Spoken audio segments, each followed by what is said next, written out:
Shalom. First and foremost, I want to give all praises, glory, and honor to Yahweh, by Hashem Yahushai, by Hashem Rachak Madash, double honors to the apostles and elders of Great Millstone. Salutation and much respect and love to you brothers out there pushing this word out in truth and sincerity. Hold on, let me fix up this camera real quick.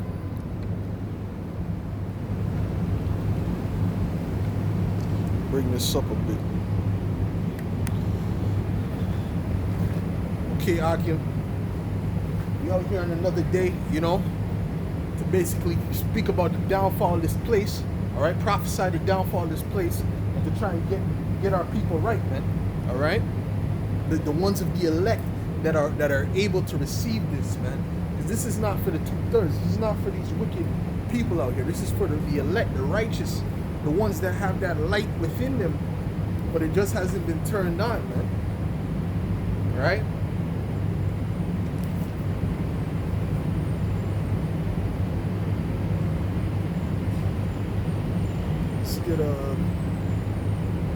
Let's get Matthew 13 and 11. This is Matthew 13 and verse 11. And it says, actually I'll start at verse 10. And the disciples came and said unto him, why speakest thou unto them in parables? All right, so Yahushua was speaking to these people, the multitude, in parables. Right, so the disciples were asking, why are you speaking to them in these dark sayings? And he answered and said unto them, because it is given unto you to know the mysteries of the kingdom of heaven, but to them it was not given.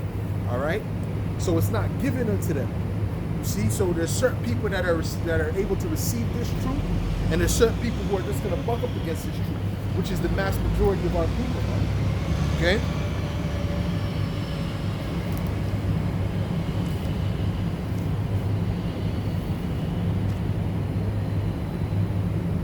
Scriptures speak about those that were born in vain. That's the multitude of Israel, all right, the majority of Israel. Okay, this is Zechariah 13 and verse 8. I'll start at verse 8. It says, and it shall come to pass that in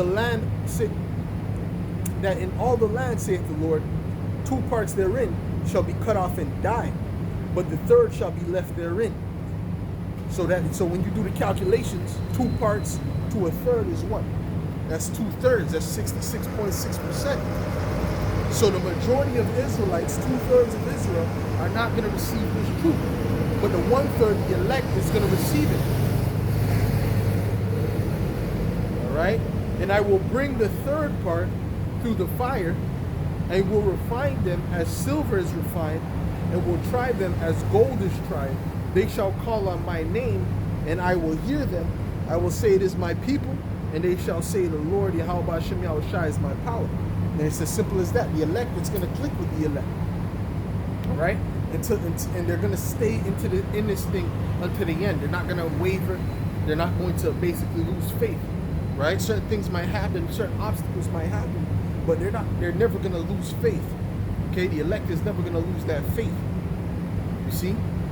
The scripture says, he that continueth unto the end, the same shall be saved.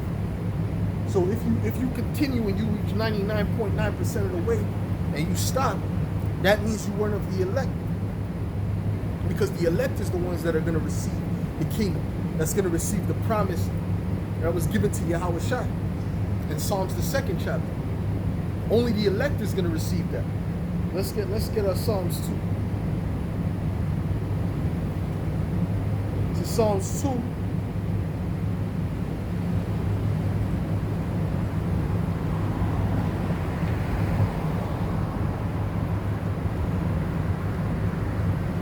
I'll start at verse 7. It says, I will declare the decree.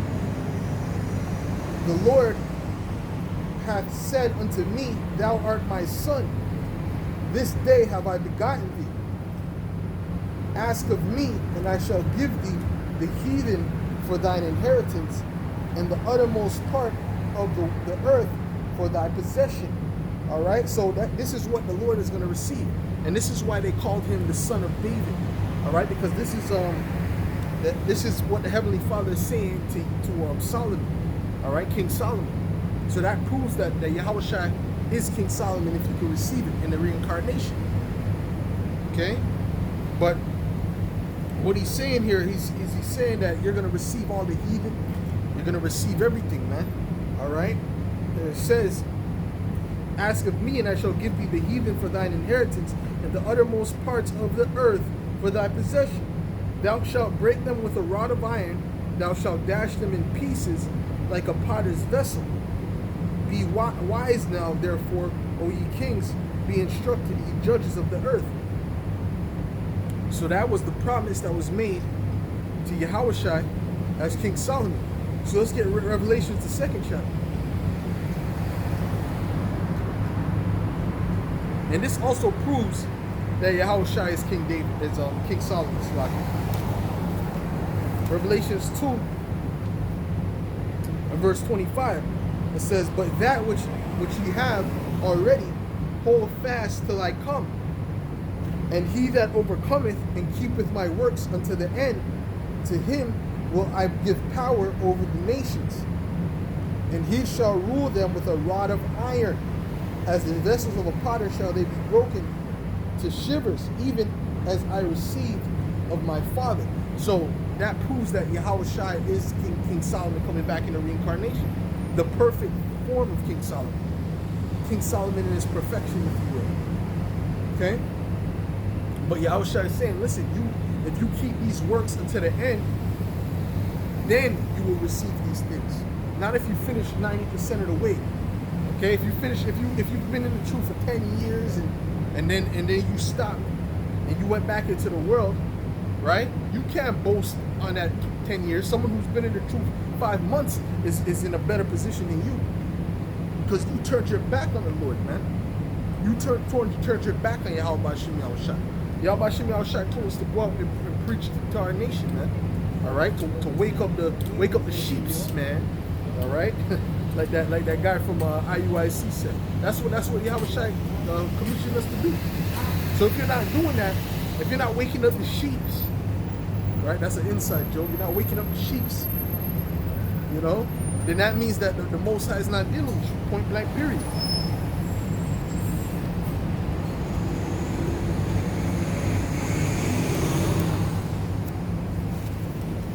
Let's get 1 Corinthians.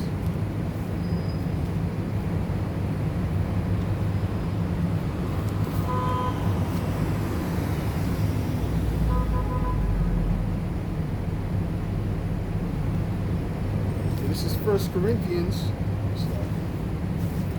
This is 1 Corinthians 1 and verse 21. It says, for after that, in the wisdom of the Most High, the world by wisdom knew not the Most High. It pleased the Most High by the foolishness of preaching to save them that believe. All right. So this is what's going to please the Most High, to deliver the elect. Okay. The prophesying out here every week, week in and week out. Okay. And even if you miss a week because whatever, you might be paralyzed or something, or extremely sick. But as long as you're out here consistently, man, and it's rare that anyone catches you missing a week. All right. You know, me personally, I wouldn't be missing it for no sickness. I'd be scared. You know what I'm saying? I have to really not be able to come out for me to miss a day, man, when it comes to this truth, man. All right? So look at the examples that we have. We have the Apostle Elder Tahar, the Apostle Elder Gabar, the Apostle Elder Raiman. You know, go and try and find a video of when they missed a week, man. You'll be searching all year, man, for that video. You'll be searching all month for that video, man. You're going to be hard-pressed to find that. Why? Because this is what is pleasing unto the Lord. This is part of our living sacrifice, man. Is putting our life on the line out here. And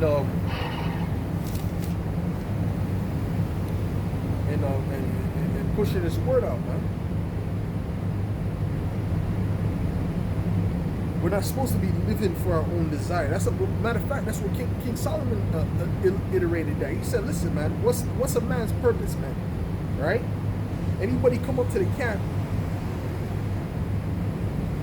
and they're wondering why you're wasting your life and all this and that, you ask them, what's a man's purpose, man? Let's get that in Ecclesiastes.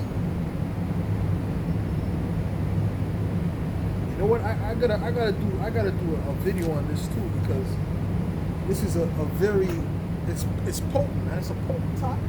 It's important. This is Ecclesiastes 12 and verse 13. It says, "Let us hear the conclusion of the whole matter. Fear the Most High and keep his commandments, for this is the whole duty of man. For the Most High shall bring every work into judgment with every secret thing, whether it be good and whether it be evil."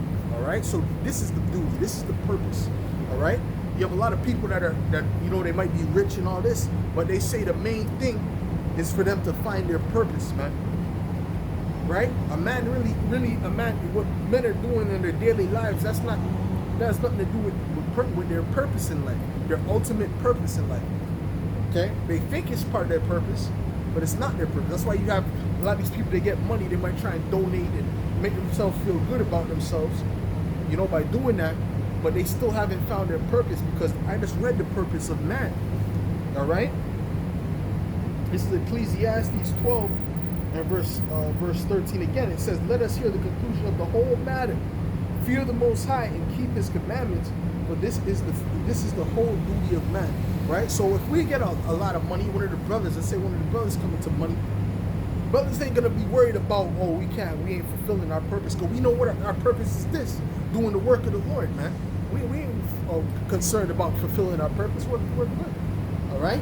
We're content with what we got. We're good. There's no more after this, because after this is what? The kingdom. After this is the kingdom, where you ain't gonna be worried about all that. You ain't gonna be depressed. You're not gonna have to have any worries, any fears, any pain. That's what's coming next. Okay? This is the place where men are trying to find their purpose. In the kingdom, you're gonna know your purpose. In the kingdom, we're gonna know exactly where we need to be to fall in line with the Most High's ecosystem. Let's get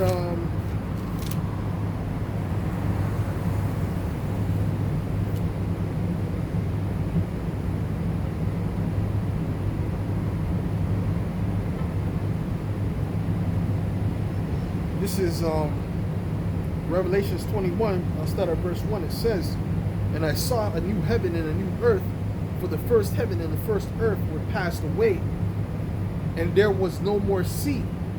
And I, John, saw the holy city, New Jerusalem, coming down from the Most High out of heaven, prepared as a bride adorned for her husband." This is when we're going to be changed. This is when our bodies are going to be changed. The elect that's beamed up, they're going to be coming from the ship. All right? And our bodies are going to be changed into supernatural bodies, immortal bodies. That's what's going to happen. And it says,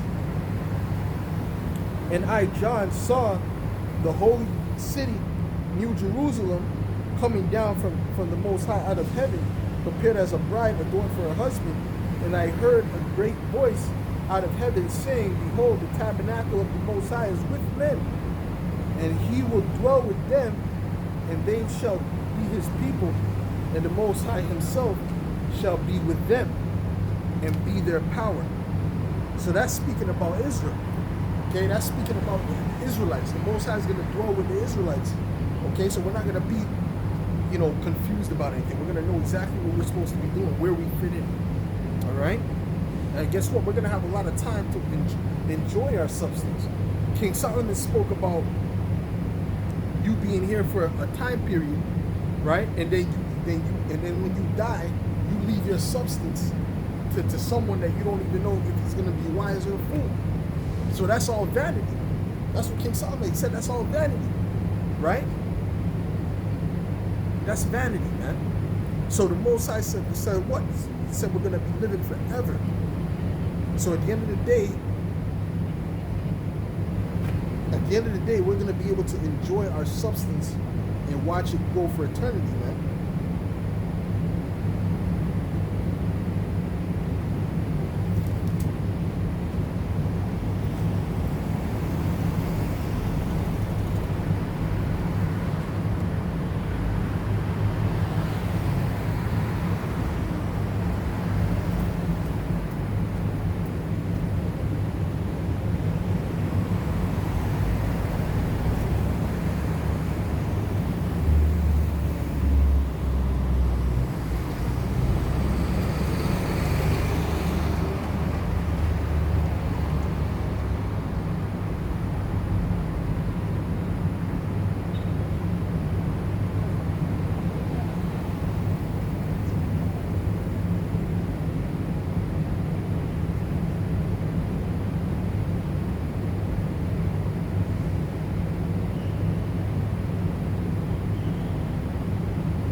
What's going on? You guys good? You good? You good, man?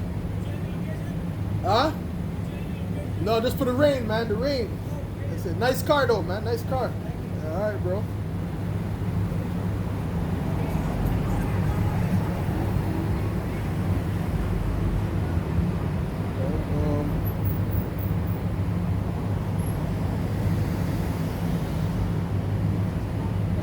Okay.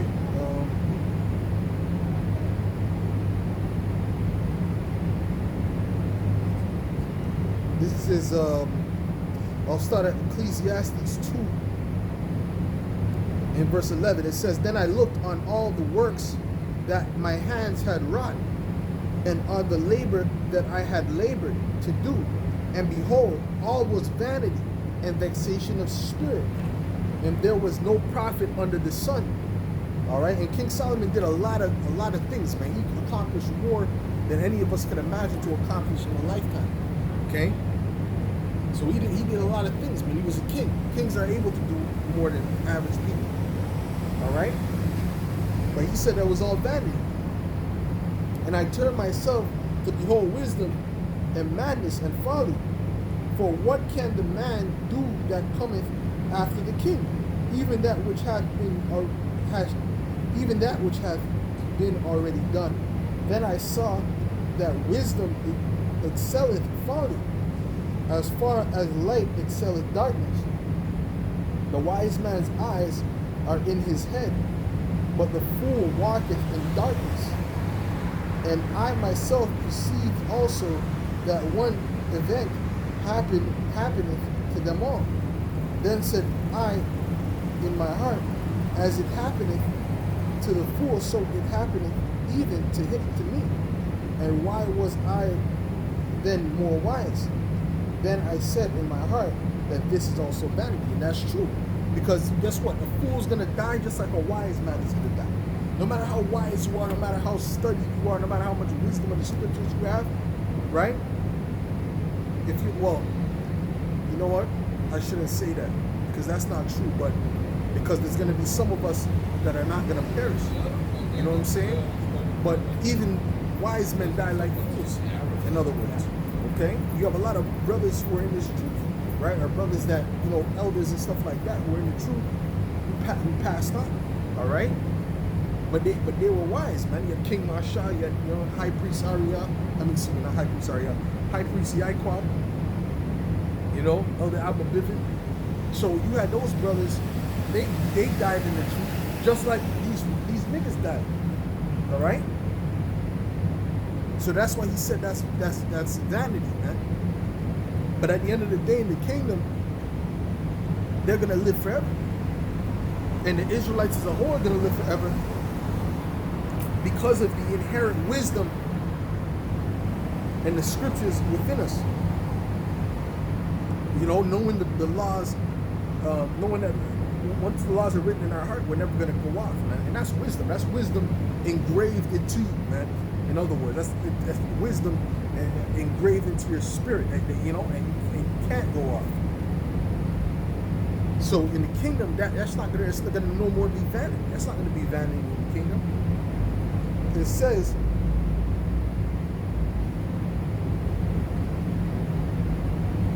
for there is no remembrance of the wise, nor then of the fool. Forever, seeing that which now is in the days to come shall all be forgotten. And how dieth the wise man as the fool? Therefore I hated life, because the work that is wrought under the sun is grievous unto me, for all is vanity and vexation of spirit. Yea, I hated all my labor which I had taken under the sun, because I should leave it unto the man that shall be after me, and who knoweth whether he shall be a wise man or a fool. Yet shall he have rule over all my labor wherein I have labored, and wherein I have shewed myself wise under the sun. This is also vanity, man. Okay, so you don't know if you might build up a business and have success for yourself, But then you have your son that might take over that business, that might go ahead and destroy that whole thing that you built. So King Solomon is saying that's vanity, man. But in the kingdom, it's not going to be so, because guess what? All Israel is going to live forever, man. How do we know that? Because we know that what's the wages of sin? The wages of sin is death. So if we're not sinning no more, if we can't go off, if the Most High brings it within us, how can we die? This is Hebrews 8. In verse 6 it says, "But now hath he obtained a more excellent ministry, by how much also he is the mediator of a better covenant, which was established upon better promises. For if that first covenant had been faultless, then should no place have been sought for the second. For finding fault with them, he said, Behold, the days come, saith the Lord, when I will make a new covenant with the house of Israel and with the house of Judah, not according to the covenant that I made with their fathers in the day where I took them by the hand to lead them out of the land of Egypt, because they continued not in my covenant, and I regarded them not, saith the Lord. For this is the covenant that I will make with the house of Israel after those days, saith the Lord. I will put my laws into their mind and write them in their hearts, and I will be to them a power, and they shall be to me a people.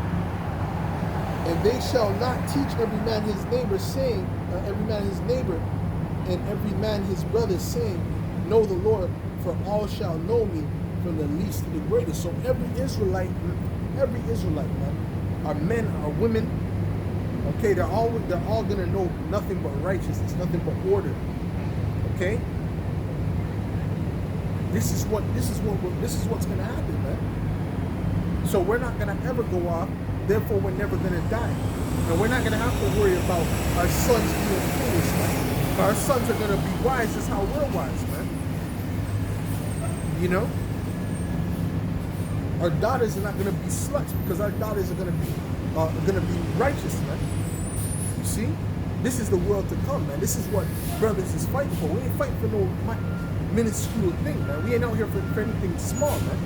This is out here we're out here for the change of power, the change of worlds, man. You know?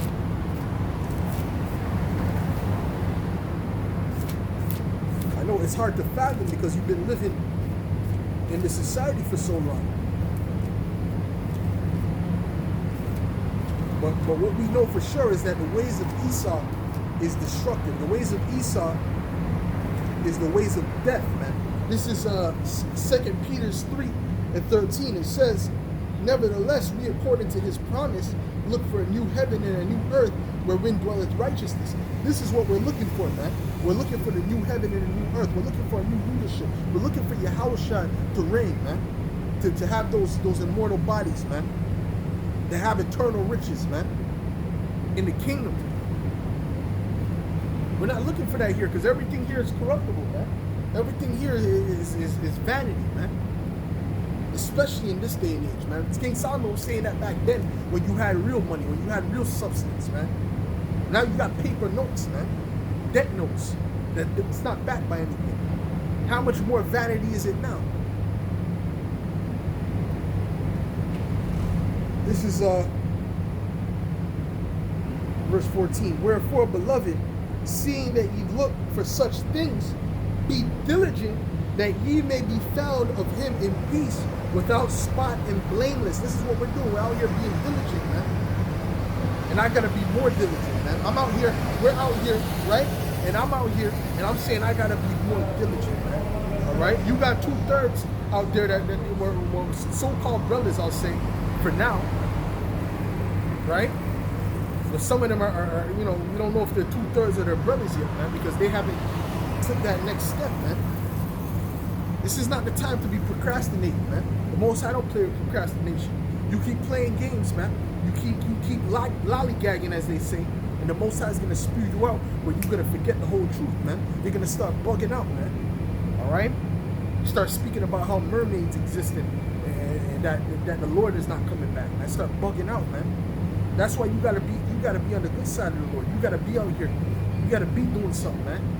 Think about it, man. And I'm not the only one who said that I'm not doing enough. You got brothers out there on the highways and the byways, just like me, pushing this word out for longer than me, saying that they need to do more, man.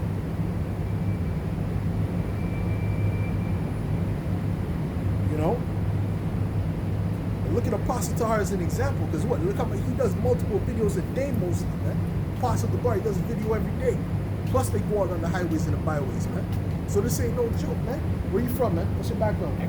Ecuador. Have you heard about the Israelites before? No. You ever heard about them? Well, look at the bottom. Look at the bottom. People on the bottom. You fit in anywhere here? See that Dominicans, Guatemalans, Puerto Ricans, right? See what I'm saying? Yeah. You would fit into one of these tribes, right? You know what your ancestors? You know? Well, I'll tell you this. It's still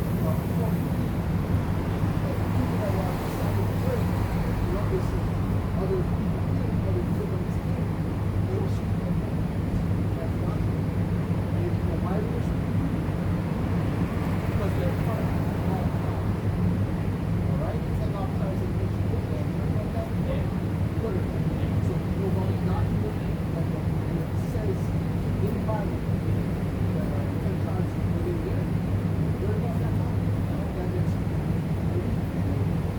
this is important. For our Israelites, guess what? That's the best news. Right? This is 2 Ezra 2 verse 13, number 40. Okay? It says, those are the 10 tribes which will carry away prisoners out of their own land in the time of Hosea the king, Salmanasar, the king of Assyria, led away captive. What had happened was there was a split between the two kingdoms, between the kingdom of Judah, which was the southern kingdom of Israel, which would be like the right? The Nichols, the West Nichols, these are different tribes, right? But the Nichols are right? So therefore the tribe of Judah, which is the head tribe of Judah, Benjamin, which would make the Levi. Moses was a okay? So what happened was there was a split between these two tribes. Okay? So what I'm reading here is this part, northern kingdom, where you're from. Okay? So this is what happened to them when they were taken into Assyria's captives. You were taken to Babylon, they were taken to Assyria. Alright? It says, that away captive and he carried them over the waters, and so came away into another land. But they took this counsel among themselves that they should leave the multitude of the heathen and go forth into a further country where never mankind dwelt. Understand that? They went somewhere where never mankind ever dwelt before. The eastern hemisphere, that was all the time. Okay? Like, you know, India, Russia, all those places were kind of there. The only unknown place in the New World, where we go, right? And it says that they might there keep their statutes, which they never kept in their own land. They entered by the narrow passages of the way. For the Most High then shewed signs for them and held the flood till they were passed over. Okay, so the Most High held the floods so that no storms happened severely, so they could get over safely. So through that country, there was a great window, namely of a year and a half. And the same region is called Ashkelon, as it was called Ashkelon. Then dwelt they there until the latter time, till the end. Okay? And now when they shall begin to come. Okay? So now they're coming where? To the truth. They're coming to the understanding of their Israelites. It's like we're coming to the understanding of the Israelites. The spirit of power of the heavenly Father. Okay? So this is what we're out here teaching. You're gonna find a lot of brothers who are good at teaching guys. In LA we have a huge camp of Latinos, so-called Negroes, and they're pushing the truth out. Just like how I'm doing. Okay? So this is what it is. At the end of the day, you're an Israelite. And if it was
serve thy enemies in the land which thou knowest not. For he hath kindled a fire in my anger, which shall burn forever. You know what I'm saying to you? So what happened was we got the Heavenly Father mad because we were born into the last time. Because when you read the books, I think we're in the books of the law, and all that, these are the laws that were given to us, the nation of Israel, to be separate from these other nations. We're supposed to be doing special honors unto the Heavenly Father, right? So we were supposed to keep that in order for us to flourish and prosper. You understand? Because He created the earth, so He knows what's best when we're on it, right? We read that. Yeah. So this is Deuteronomy 28. And I'll start at verse 1. It says, "And it shall come to pass that thou shalt hearken to do all His commandments and His statutes that I command thee this day, that the Lord thy power will set thee on high above all nations of the earth. And all these blessings shall come on thee and overtake thee, if thou shalt hearken unto the voice of the Lord thy God." Right? So if you were to listen, this is Holy Spirit. This is only all the projects together, all together. Okay, like we're just looking at it.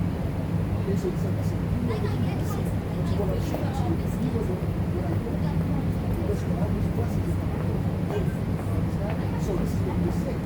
So the flip side to that is the flip side that the conscience, right? Great there's consequences. It says, verse 15, "But if it shall come to pass, if thou wilt not hearken to the voice of the Lord thy God, to observe and to do all His commandments and His statutes, which I command you this day, that all these curses shall come upon you and overtake you." All right? Curse shall thou be in the sea, curse shall thou be in the field. And it goes on and on. Right? We go to the ghetto and apply that to the Lord. Who's there? These people are the same. Okay? Go to the ghetto and apply that. So far, Negroes, the Philippines, Guatemala, all the way down. Okay? That's what you see. Okay? Because of these curses. You go to the favelas in Brazil, those are the indigenous and the Morenos that are there. Right? The ones who came from Europe, for the most part, they're prospering over those indigenous people, right? So this is why. Because of the curses that were put upon us, because of us disobeying the Father. So now, I'm sure you're wondering, what's going to be the end goal, right? What can I do? What can we do as a people to get rid of the Heavenly Father? The thing is this, the Heavenly Father ripped the game, right? So what had happened was, what had happened was, He rigged the game for us to ultimately win. Okay? But that's not gonna come into effect for all of our people. All right? Let me read this to you. This is because he left it open. Right? He left it open. This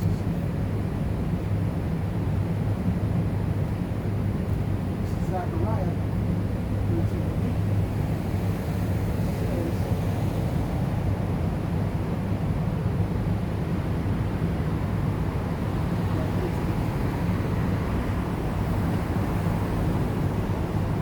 Shall come to pass that in all the landscape of the Lord, 2 parts therein shall be cut off and die, but the third shall be left therein. And the land is speaking about the children of Israel. So we're saying 2 parts shall die, but one part shall be left therein. So 1/3 of our people are going to survive this coming destruction. Because the Lord is getting ready to destroy this place, but there's going to be a remnant that's going to be remaining. Okay? And those are going to be the ones who follow what He says, all right, and come back to the understanding of the Israelites and do the right thing for the best of their ability, all right, and rest. That's just how simple it is. It says, "And I will bring the third parts into the fire," which is the affliction, and will refine them as silver is refined, and will try them as gold is tried. They shall call on my name, and I will hear them. I will say, "It is my people," and they shall say, "The Lord is thy power." So that's what's going to happen. Because the Lord is going to come back very soon. Everywhere I go, they've been saying that. We know, okay? We're out here because we know the Most High has given us the spirit of